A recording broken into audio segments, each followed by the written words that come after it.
Welcome to Sports Overtime. Gabriella, Patrick Walsh, we had a great week of shows here, Southeast Sports Plus. Yeah, we broke down all the biggest sports topics with our friends from across the Nexstar Nation. Here's the best of. Jayden Daniels thing.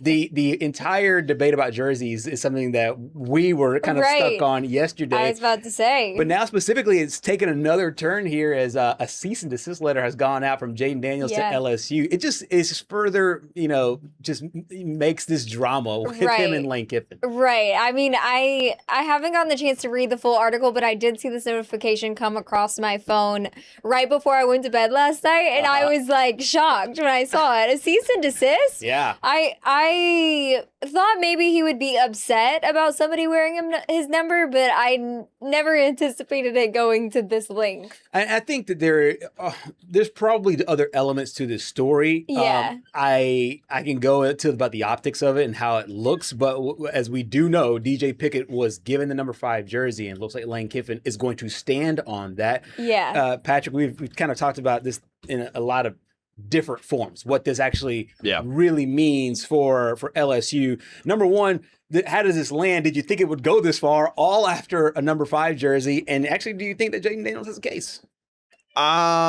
No, definitely no to that second question. There's again, it goes back to what we were talking about, and it's just so funny that it's come to this point because we literally said, I think a week ago, Jayden Daniels did not do enough to get this sort of treatment. Yes, I understand he was there for multiple years and he played for multiple years.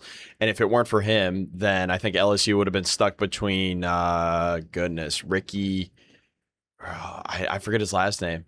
Ricky Collins or Garrett Nussmeier that 1 year. As at quarterback. And I mean, Nussmeier was the quarterback the year before that Daniels ended up taking over. But still, he didn't do enough. And I mean, this screams this was not from him. This was either, in my opinion, this was either from his family trying to get back at LSU, or this was an attorney trying to, find a way to get his name out there. I don't see Jayden Daniels doing this. I mean, the person himself, like take away everything around him. Just think about Jayden Daniels, the person. Right. I just don't see that, like this being something that he would do, in my opinion. But I think he would have the power to say, guys, this is crazy. What are we doing? Right. But there's other situations, and I'm not really trying to tie the two, where he has power to stop and say, I don't want to do this. And curiously, he doesn't. True. Because there's probably some monetary value behind this where it's like, hey, maybe, I can get something out of this. He wasn't going to be the one that actually brought it up. It's just, this whole situation is so fishy to me. Mm-hmm. So what exactly does a cease and desist do? Like, what would that? Hey, let's stop using, you can no longer use my NIL, my name, image, and likeness in association with the university. Right. Okay. So we need to separate all ties between me and this university. Okay. But that's I feel like that's kind of sad. Like, you're never going to go back to LSU. I think a lot of cease and desist, and the reason why you were asking it, because I think it's two-pronged. What it is legally and what it actually probably is more optically. You know what I mean? Okay. It optically looks like jarring when you hear cease and desist letters like, you're the quarterback of that school, the second most famous, maybe third most famous quarterback at that school. You're going to do cease and desist. I think a lot of people use it more so as posturing for the public. Okay. More so than it is actually taking full on, legal, it's legal run there. So more just a way to say, hey, I'm really upset about what's going on here. Correct. But this is the reason why, I mean, one of the things I think about, and Patrick, you have it in the rundown, about if this is something that Jayden Daniels should be worried about. We are a few weeks away from the regular season in the NFL. The most scrutinized position, probably in all of sports, is the starting quarterback for an NFL franchise. He holds one of those 32 jobs. Yeah. He's coming off of another injury-laden year. That's been his issue. That's been his problem. He's looking, number one, to take this team to the next level and not necessarily falter. These are things that I would hope is the last thing on Jayden Daniels' mind. Yeah. And so hopefully it is something that is like a little beyond him. Yeah. It does feel... And I wonder if there was a sense of he tried to work it out with the university prior to this, things to break down here, Roger. But first, let's start with a really interesting thing as it relates to the roster for this Texas team as they, get closer to the regular season. Fall camp is now officially open for them. Got a chance with Cole Huston returning for a 5th season, and there was some talk in there about if he was going to be able to join this 2026 squad. Fill everybody in about just what this means and maybe what it means potentially for this team moving forward. Well, I mean, he's a guy that started 10 games last year, and he's versatile. He started 5 at center, 5 at guard, and so he was part of one of those suits and won it. And Friday he became eligible to take part in all team activities. Sark talked about him today, said he's still going through his acclimation. Obviously, that's a bit of a formality because he knows this program as well as anybody, as much as time as he spent, but he hasn't been going through summer workouts and things like that. But it'll be interesting to see because, he was a plug-and-play starter at a couple positions. Does that automatically mean he's going to get one of those jobs, either at guard or center? It's funny, Connor Robertson was on the Remington watch list, the center, so you got to feel like they feel good about that. Lauren Seymour, I think, is the wild card, the transfer from Western Kentucky at one of those guard spots. So if you could rotate for sure, I think Cole Hudson will certainly find his way onto the field. You get a veteran guy who knows Texas, and I think that's nothing but good things about adding a big body on the offensive line, and for nothing else, for the depth. Yeah. This is all so crazy to me. Is there a chance that the NCAA can take this back and say, hey, like, you're not going to do this? Or is the law set in place? Like, is he going to be on the team for sure the rest of the season? Well, I guess everything's susceptible to change as we've watched the last few months. But, they went through the proper channels. He waited until he was cleared.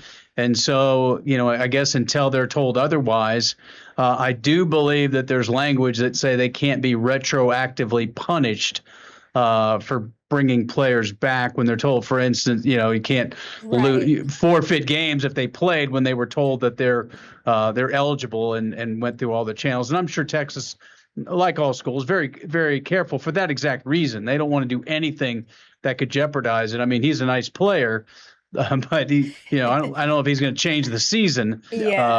But it sounds like he'll be ready to go here in a week or so. They have they have 2 big scrimmages the next 2 Saturdays when that helps form the depth chart. So it'll be interesting to see how many snaps he gets in those scrimmages.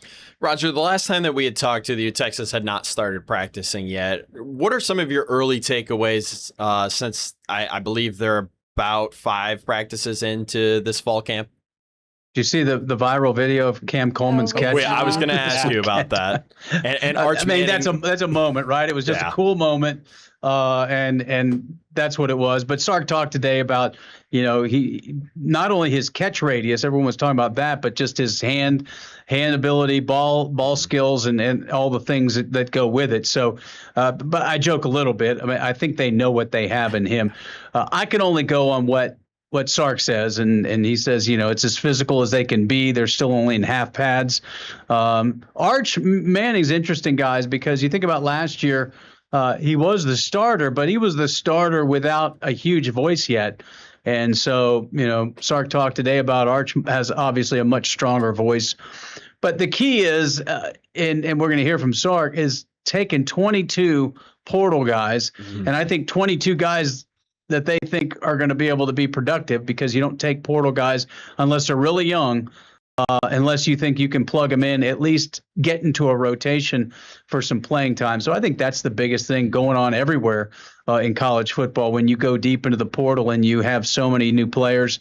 But, you get the 2 running backs. I think that's the big get out of the portal, because it totally changes that position grouping. I don't think anybody else totally changed the position grouping. Cam Coleman's a great get, but Ryan Wingo's pretty good. Emmett Mosley's pretty good. They got some young guys as well. But to get those 2 running backs totally changes that running back room. Yeah, no. And stay with us here on Sports Overtime. Much more to come. Yes, and remember, you can watch our show, Southeast Sports Plus, Monday to Friday from 2 o'clock to 4 o'clock on the free WKRG Plus app. You can download the app on your Apple TV, Roku, Fire TV, and Samsung TV device.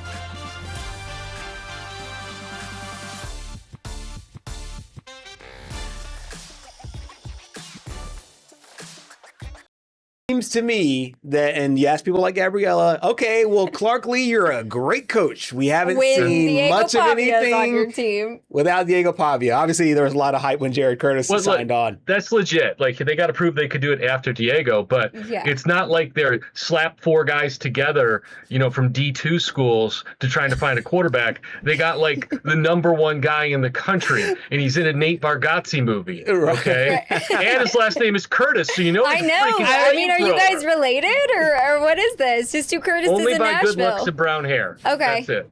All right. Same last name, same hair color. That's where I wanted to start. I wanted to start with Jared Curtis, and just like it seems to me like, okay, quarterback battle might be like on the headline of most things. It does seem that the 5-star will be the guy taking the snaps in game 1. Just your overall thoughts here through the first few days of fall camp. Well, I mean, they haven't handed him the job. Yeah. Blaise Berlowitz, who's another New Mexico kid.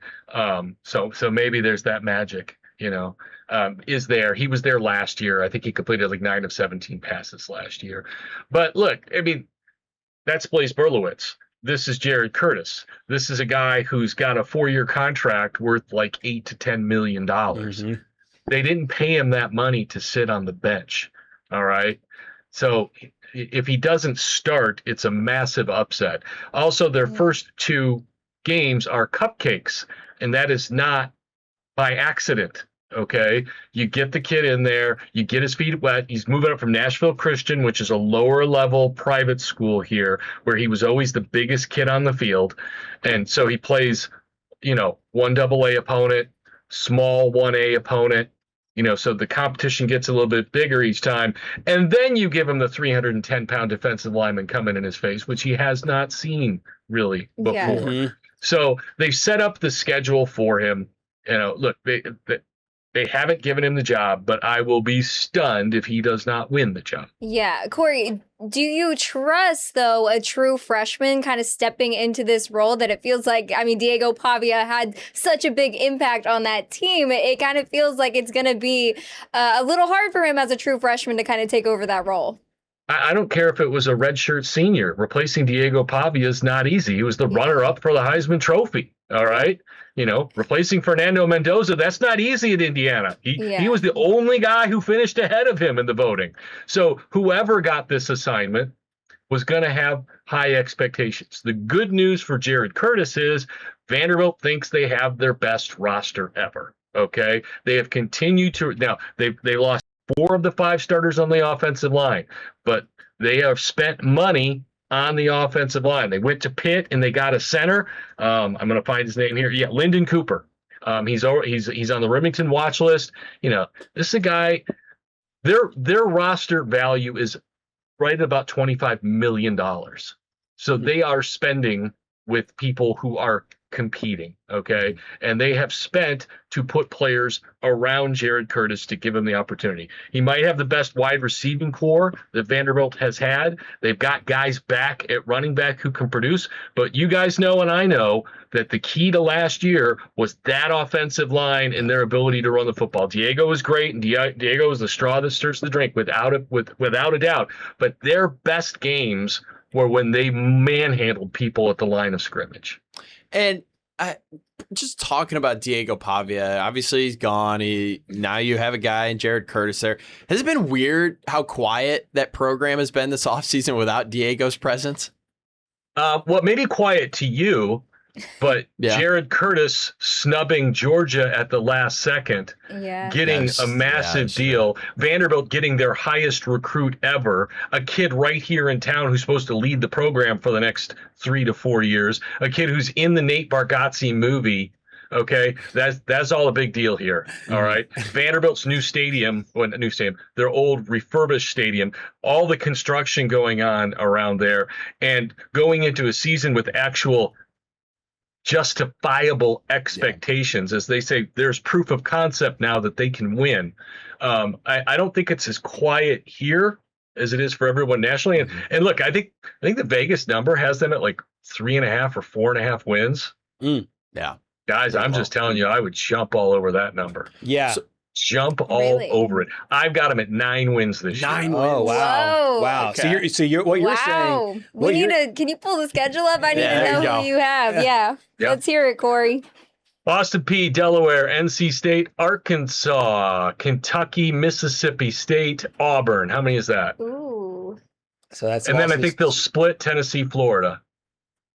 They'll probably beat Tennessee. Okay. Right. And by the way, I also think they beat Alabama in Nashville. Ooh. Whoa. Ooh. Whoa, Corey. With that defense coming back. Wow. Okay. Okay. That's All interesting. right. All right. Who's Alabama starting at quarterback? Nobody knows yet. Everybody thinks Keelan Russell. Okay. So there we go. Yeah. And stay with us here on Sports Overtime. Much more to come. Yes, and remember, you can watch our show, Southeast Sports Plus, Monday to Friday from 2 o'clock to 4 o'clock on the free WKRG Plus app. You can download the app on your Apple TV, Roku, Fire TV, and Samsung TV device.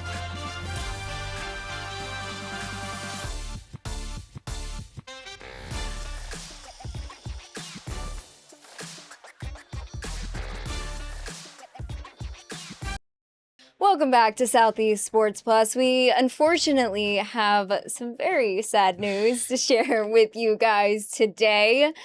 Our very own Gerhard is leaving us. Gerhard, we hate saying this. Yeah. But you have been so crucial in making this show run over the past year, even before I joined. So it's really sad to see you go, but do you want to say last words? Let us know updates? Yeah. This is, I've told a lot of people, leaving this industry is probably the hardest decision I've had to make as an adult. Yeah. I kind of seamlessly just kind of walked my way into this kind of the unconventional route. I started off as a volunteer and production assistant and pouring coffee and cables and eventually, led to being a sports director at a different television station in Alabama and then here. And it's been an unbelievable ride. And there's so many people who've been there and been a part of this. And I can't not thank the people that were so instrumental in this. We had Simone Eli, who was our former teammate here, now over at Pix 11 in New York. She saw my resume on, I think it was like Indeed.com or something, and come across the desk, and she was a sports director. Oh, man. And we had a history from before over in Birmingham. She opened the door, and I got here, and because I had her stamp of approval, I had a leg up with the management team here with Jesse Greer and Gene Kirkconnell, who were unbelievable. And so then working with them and then being able to work with both of you. Patrick was sensational this time last year as Simone moved to New York. Yeah. You remember that? I always equated it to the guy coming up to varsity for the first time. And it's like, what in the world? Right. Everything. Everything's moving so fast. Now that we're 1 year in, it's a little bit slower now. It's not as fast. Like, oh my goodness, what is going on every 2 seconds? But no, it's been a lot of fun over But I couldn't ask for better teammates, sincerely. And it started off with you, Patrick, last year, and then obviously you and I talked in November for the first time, and then you came and visited in December, and then you officially had the job there in March, and you've been incredible as well.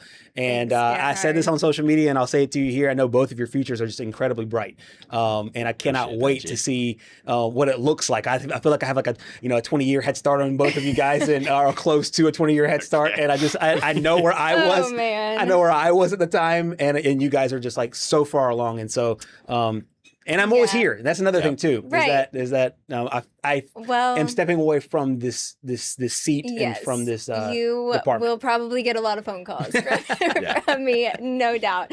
But obviously, we can talk about all the amazing things you've done, but we have a little video because we want to show everyone just how amazing Gerhard has been on this show. Welcome to Southeast Sports Plus. Welcome to Southeast Sports Plus. Welcome to Southeast Sports Plus. I'm Gerhard Mathangani. Gerhard Mathangani. Gerhard Mathangani. Gerhard Mathangani. I'm Gerhard Mathangani. Gabriella Genereaux. Patrick Walsh with you. If you don't own Netflix in 2026, that's your problem. What? Okay, hang on. This has to be exposed. This has to be exposed. Texas, Mississippi State. I'm not touching Texas with a 10-foot pole. Give me Mississippi State to win their first SEC game. Are you? They're out of here to me. They kept their. Oh yeah, it was real for the bettors. Yeah. If you're sitting on a 10.5 ticket like your boy. Yeah. I am in a different apparel today, and proudly so. The Chicago Cubs playing playoff baseball for the first time since 2020. I'm over here unapologetically rooting for my Cubs. Can you remember Ronald Reagan's famous quote? It's on the tip of the tongue. Can you just remind me? Tear down this wall. Mr. Gorbachev. Okay, yeah, actually, never mind. I literally just said it to you. As we get closer and closer to football season, there's a lot more chatter. We get closer. Are you feeling the goosebumps? Not really, but I stated it. Cigarettes almost necessary inside casino. Just to keep option. Okay, but if you're looking specifically at Tennessee football, he would be the Mount Rushmore. But that's not the game. That's the game not the is game. the College Football Hall of Fame. No drag to Steve Martin. You did a lot of great things for Tennessee. Like won the national championship. How are we not talking about this? Yeah. So, I mean, I'm convinced. Way to go, Gerhard. I know he's not playing the Cowboys this year, but he's. Nice little rundown there. There you go. We'll have Southeast Sports Plus to close out the week tomorrow. We'll see you then. We'll see you tomorrow here on Southeast Sports Plus. I like it. We'll break it all down tomorrow on Southeast Sports Plus. We'll see you tomorrow here on Southeast Sports Plus. That's our show tonight. Thank you so much for joining us for Sports Overtime. And remember, you can watch our show, Southeast Sports Plus, weekdays from 2 to 4 p.m. Good night.